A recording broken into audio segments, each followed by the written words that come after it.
A troubled teenager reforms after seeing hell. Lauren Johnson of Georgetown, Guyana. My parents converted to Jesus when I was 4 years old. I grew up in a conservative family that obeys the doctrine of the church. When I was a teenager, I became curious about what the world was like, and the desire entered my heart. When I was 20 years old, I began to pray, asking God for a job and a husband.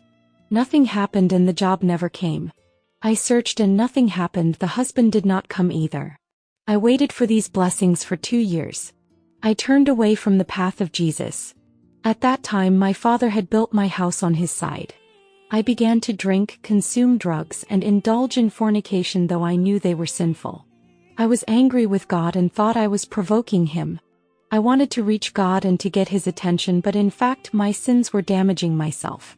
God used a vessel on the street where I was. He approached me and said, "You did not pass the test and failed in this test. You did not listen and you continued in sin." I met a man at a singer's house, then met another guy in that house, and when the show ended, one of the boys offered to take me home. The other guy was jealous of me, and with 5 more men he approached the boy who accompanied me, and those men beat up the boy who was with me. I tried to separate them and I was also beaten. We went to the hospital hurt. My body was sore and aching. When my parents visited me, they lectured me for diverting from the paths of Jesus. I returned to the church and reconciled to God. I was unemployed and firm with God, helping my pastor. I no longer cared about employment or husband. My only desire was to serve Jesus. The job came and a small company hired me. I was happy with my salary. My heart was no longer in Jesus but in material things. I gradually began to move away from the church and my heart became corrupted. I returned to drink, to fornication, and to spend all my money on what is not bread. The first time I turned away for not being able to get a job and blamed God. Now the doors were opened, and even then I turned away instead of thanking Jesus for the blessing. My heart was steadfast in the things of the earth. My salary was high and I wanted to squander all that money. God used a vessel that came to me and said, "Jesus opened the door for you and supplied your need, and the payment for the blessing is to backslide from the path of God. You do not serve to receive the blessings of God. Your heart bows very easy for what you receive, and if God does not open the doors of jobs, you backslide because you think your prayers are not heard. Your heart is materialistic. Do not be ungrateful to your God." I was a difficult person to understand. Shortly after I had backslid, I suffered an accident being hit by a car. In the bed of that hospital, I began to see the demons that came to disturb me. Every night they scratched me. I could not do anything with the weak body. I was lying down without moving. Because of the car crash, I got fractures in the bones. I started to remember Jesus, and I knew I was a hypocritical Christian. In the spiritual world, there is no play, there is no middle ground. Either you are a Christian or you are not. A person living a double life does not belong to God. Every night I was plagued by the demons inside the hospital. My situation got worse every day. My clinical condition only worsened. I had been unconscious for days. When my parents came to see me for the first few days, I talked to them, but on other days I could not talk. I was a vase that was being broken. I grew up in the church since I was a child, and I became a teenager listening to the word until adulthood, knowledgeable of the word of God, and for that reason the punishment was great. My mother said that I reached a state that I did not wake up. My Father was interceding for my soul so that I did not lose my salvation. On those days that I did not wake up, Jesus appeared to me and my spirit talked to him. I was next to my body and I saw that the hospital was full of demons of the disease. My body was in a vegetative state. Jesus looked at me with a serious face. He said, "I must give you a chance, look around." I looked and saw the demons surrounding me with a thirst to take my soul. Jesus did not call me a servant and said that I belonged to the demons who looked at me. Jesus said that I was not innocent, but someone who preferred to turn my back on him. Jesus said, "Thanks to the prayers of your parents who have served me for years, this will be the last chance of your life.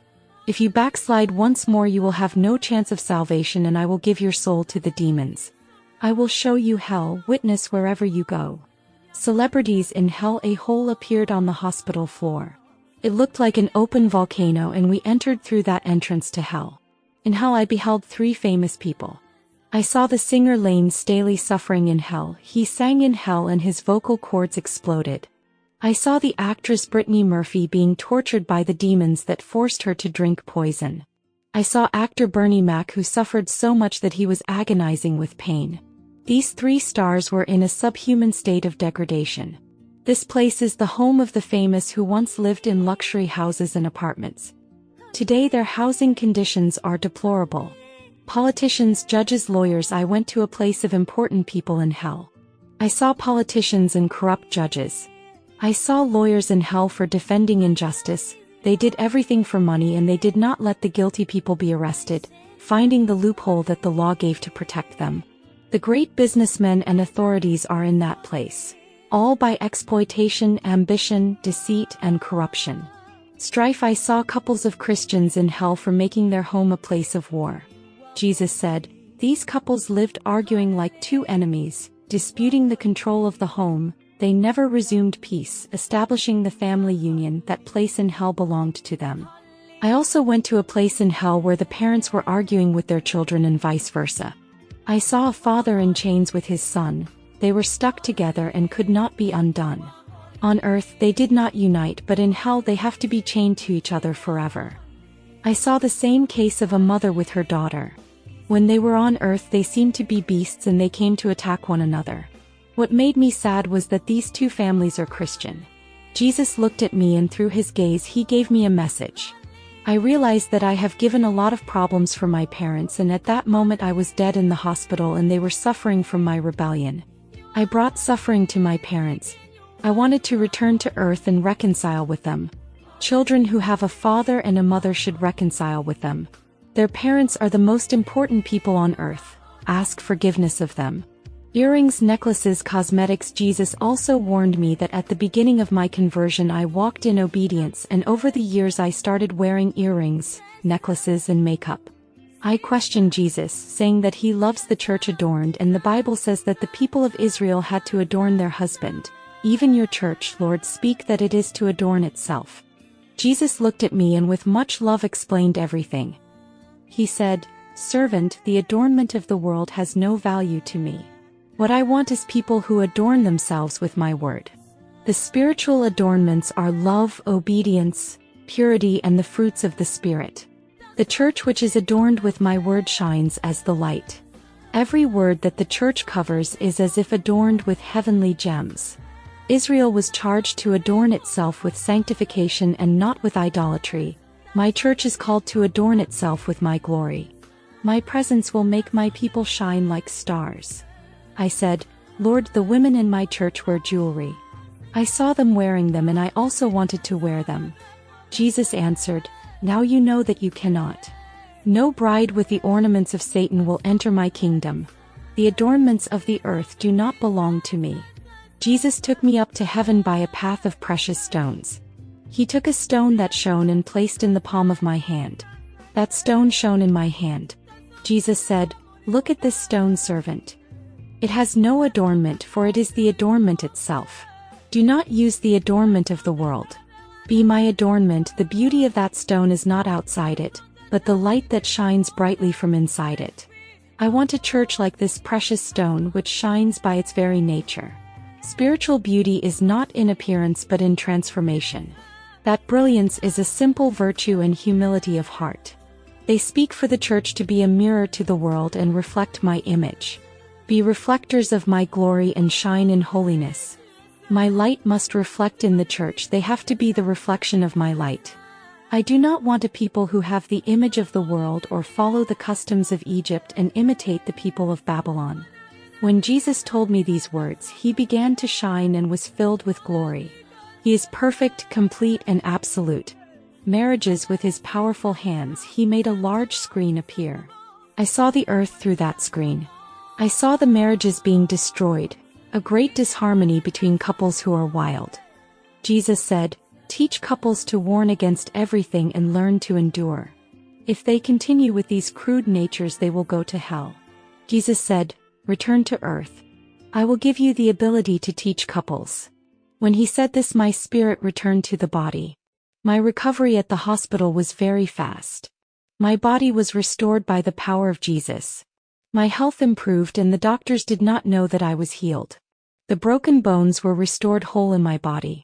I preached the gospel of Jesus in the hospital. Some doctors and nurses were converted. They are proof of the miracle that happened to me.